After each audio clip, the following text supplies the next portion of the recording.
Hello friends, आज हम बात करेंगे ब्लड प्रेशर की कुछ इंपॉर्टेंट दवाइयों के बारे में, इनके इफ़ेक्ट्स, इनके साइड इफ़ेक्ट्स, इनके बेनिफिट्स और कौन कौन सी ग्रुप की ब्लड प्रेशर की दवाइयाँ अवेलेबल है उस बारे में बात करेंगे। ब्लड प्रेशर के रिलेटेड खाद्य पदार्थों के बारे में, इनकी मेडिसिन और साइड इफ़ेक्ट्स के बारे में हमने ऑलरेडी काफ़ी वीडियोज़ किए हैं। आज का वीडियो सिर्फ अलग अलग ग्रुप की मेडिसिन पर है जो ब्लड प्रेशर कंट्रोल के लिए यूज़ होती हैं। टॉपिक पर जाने से पहले जो लोग हमारे चैनल पर नए हैं उन्हें रिक्वेस्ट करूँगा कि चैनल को सब्सक्राइब करें, वीडियोस को लाइक और शेयर करें। ब्लड प्रेशर कम करने के लिए यूज़ होता है बीटा ब्लॉकर्स, जो कि बेसिकली हार्ट की कॉन्ट्रैक्शंस, हृदय की गति को कम करते हैं और हार्ट के फोर्स जो है कॉन्ट्रैक्शन का उसको कम करते हैं। इससे किसी किसी को थोड़ा कमजोरी, सुस्ती हो सकती है, कॉन्स्टिपेशन हो सकता है, वेट गेन हो सकता है, अस्थमा बिगड़ सकता है, हृदय की गति बहुत कम हो ऐसा हो सकता है और किसी किसी को हार्ट के कंडक्शन सिस्टम में प्रॉब्लम्स हो सकती है अगर किसी को बीटा ब्लॉकर ज़्यादा डोज में दिया जाए तो, खासकर उम्रदराज पेशेंट में। इसके अलावा एंजियोटेंसिन कन्वर्टिंग एंजाइम इनिबिटर्स यानी एसी इनिबिटर्स जैसे एनालोप्रिल, कैप्टोप्रिल, पेरिंडोप्रिल, ये सारी मेडिसिन दी जाती है। ये दवाइयों के साइड इफेक्ट से किसी किसी को सूखी खांसी हो सकती है, पोटाशियम लेवल बढ़ सकता है, किसी किसी को एलर्जी हो सकती है, किडनी वाले पेशेंट को प्रॉब्लम हो सकती है। ये दवाइयाँ वैसे तो हार्ट पेशेंट्स और किडनी पेशेंट्स के लिए, फेलियर पेशेंट के लिए सबसे बेस्ट मानी जाती है, लेकिन किसी किसी लोगों को इससे थोड़ा नुकसान हो सकता है। ब्लड प्रेशर कम करने के लिए ये काफ़ी अच्छी दवा है, उतनी स्ट्रांग नहीं है लेकिन यूजफुल बहुत है, खासकर हार्ट पेशेंट्स के लिए। इसी ग्रुप की दूसरी मेडिसिन एंजियोटेंसिन रिसेप्टर ब्लॉकर्स यानी ARB। इसमें लोसार्टन, वैल्सार्टन, कैंडिसार्टन, टेलमिसार्टन, ओल्मिसार्टन, एजिलसार्टन, ये सब मेडिसिन आती है। लोसार्टन, वैल्सार्टन, कैंडिसार्टन ये हार्ट फेलियर के लिए ज़्यादा अच्छी हैं। बाकी मेडिसिन ब्लड प्रेशर तो कम करती है लेकिन हार्ट फेलियर में उतनी अच्छी नहीं है। टेलमिसार्टन किडनी के लिए अच्छी है तो काफ़ी लोग इसको ज़्यादा यूज़ करते हैं। ओल्मिसार्टन को हार्ट के लिए उतना अच्छा नहीं माना जाता, इसलिए इसको उतना हम कॉमनली यूज़ नहीं करते, रिकमेंड भी नहीं करते। इसके साइड इफेक्ट में लोगों को पोटाशियम बढ़ने का चांस हो सकता है, किसी किसी को सूखी खांसी आ सकती है। हालांकि ये एसी इनहिबिटर ग्रुप की मेडिसिन ही है लेकिन सूखी खांसी का साइड इफेक्ट इसमें कंपेरेटिवली एसी इनहिबिटर से काफ़ी कम होता है। इसलिए जिसको भी अगर एसी इनहिबिटर से सूखी खांसी हो रही है तो उसको एंजियोटेंसिन रिसेप्टर ब्लॉकर्स पे स्विच ओवर कर देते हैं। किडनी पेशेंट्स को भी कभी कभार नुकसान ये कर सकता है बहुत ज़्यादा डोज में दिया जाए तो। इसके अलावा आता है कैल्शियम चैनल ब्लॉकर, जिसमें एम्लोडिपिन, निफेडिपिन, सिलनिडिपिन, बेनिडिपिन ये मेडिसिन आती हैं।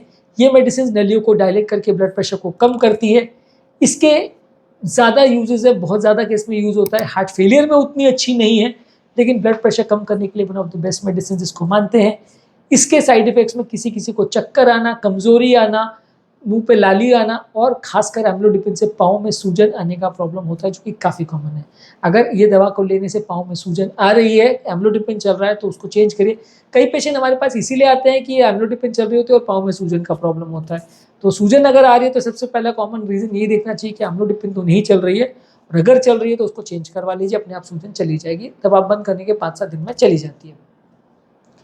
इसके अलावा पेशाब बढ़ाने वाली दवा जिसे डायूरेटिक्स बोलते हैं, ये दवा बॉडी का एक्सेस अगर पानी भरा है और हार्ट फेलियर है, खासकर ऐसे पेशेंट्स को अगर ब्लड प्रेशर का प्रॉब्लम है तो दिया जाता है। ये दवाइयाँ बॉडी में एक्सेसिव यूरिनेशन करती हैं तो कई बार वो अनकंफर्टेबल हो जाता है कि यूरिन बहुत ज़्यादा आ रहा है तो आपको काम करना, ऑफिस जाना मुश्किल हो जाता है, रात को सोना मुश्किल हो जाता है। बहुत ज़्यादा पानी कम हो जाने की वजह से बॉडी डिहाइड्रेट हो सकती है, जिससे ब्लड प्रेशर फ्लक्चुएशन हो सकता है, किडनी पर भी असर हो सकता है। इसके अलावा ये शरीर का सोडियम और पोटाशियम लेवल्स को चेंज करते हैं, जो कि कई बार डेंजरस हो सकता है। कई बार ये बहुत ज़्यादा चेंज कर देते हैं। अलग अलग तरह के डायरेटिक्स का अलग अलग तरह का इफेक्ट होता है, इसलिए इसको थोड़ा ध्यान से ही देना चाहिए। ये मेडिसिन कुछ इसमें जैसे हाइड्रोक्लोरोथाइजाइड ग्रुप है या क्लोरथैलिडोन है, ये काफ़ी कॉमनली यूज होते हैं पर ये उतने स्ट्रॉन्ग नहीं होते। जो फ्यूरोसिमाइड, टॉर्सिमाइड वाले ग्रुप की मेडिसिन होती है वो ज़्यादा स्ट्रॉन्ग, ज़्यादा पोटेंट होती है, ज़्यादा पेशाब बनाती है, लेकिन वो उतना ज़्यादा आपके रेगुलरली यूज़ में नहीं आती क्योंकि वो सडन ब्लड प्रेशर जो बढ़ता है उसके लिए ज़्यादा यूज़ होती है। इसके अलावा मिनरल रिसेप्टर एंटागोनिस्ट यानी एल्डोस्टेरोन या स्पाइनोलेक्टोन जो मेडिसिन है वो काफ़ी कॉमनली ब्लड प्रेशर के लिए यूज़ होती है, वो उतनी ज़्यादा स्ट्रॉन्ग नहीं है।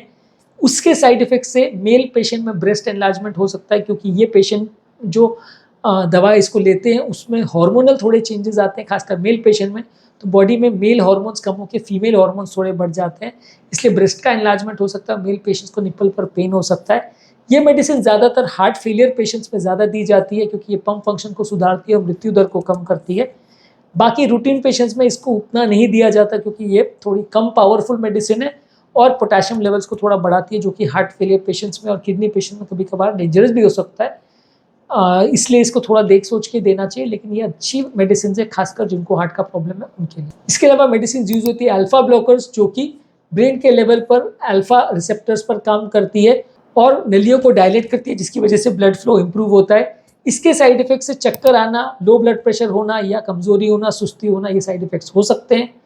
इसके अलावा सेंट्रल काम करने वाले, ब्रेन के लेवल पर काम करने वाले अल्फा 2 अगोनिस्ट होते हैं, जो नर्वस सिस्टम के लेवल पर काम करते हैं और नर्व सिग्नल्स को कम करते हैं, जिसकी वजह से नलियों का जो सिकुड़न है या कंस्ट्रक्शन है वो कम हो जाता है, जिससे ब्लड प्रेशर कम हो जाता है। लेकिन ये दवाई उतनी सेफ नहीं है, ज़्यादातर किडनी पेशेंट्स में ही ज़्यादा यूज होती है।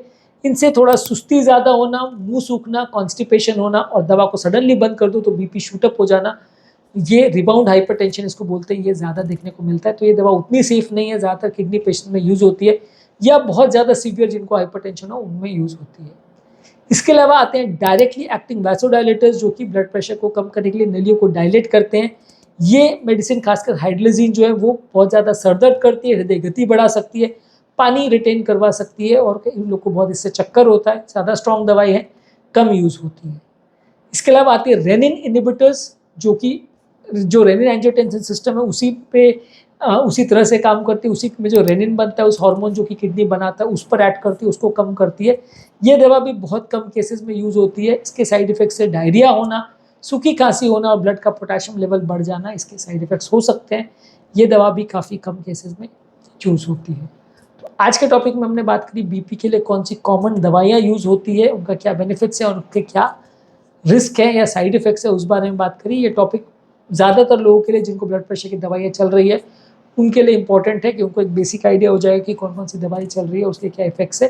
यदि ये टॉपिक आपको यूजफुल लगता है तो हर पर्टिकुलर दवा पर भी हम एक अलग वीडियो कर सकते हैं। काफ़ी ऑलरेडी वीडियोस पे हमने वीडियो करे हैं, आप चाहेंगे तो और उस पर हम कंटिन्यू कर सकते हैं, बशर्ते आपको ये टॉपिक्स यूजफुल लगते हैं। तो उम्मीद करूँगा कि आज के टॉपिक में कुछ नई बातें जानने को मिली होगी। जो लोग हमारे चैनल पर नए हैं उन्हें रिक्वेस्ट करूँगा कि चैनल को सब्सक्राइब करें, वीडियोज़ को लाइक और शेयर करें।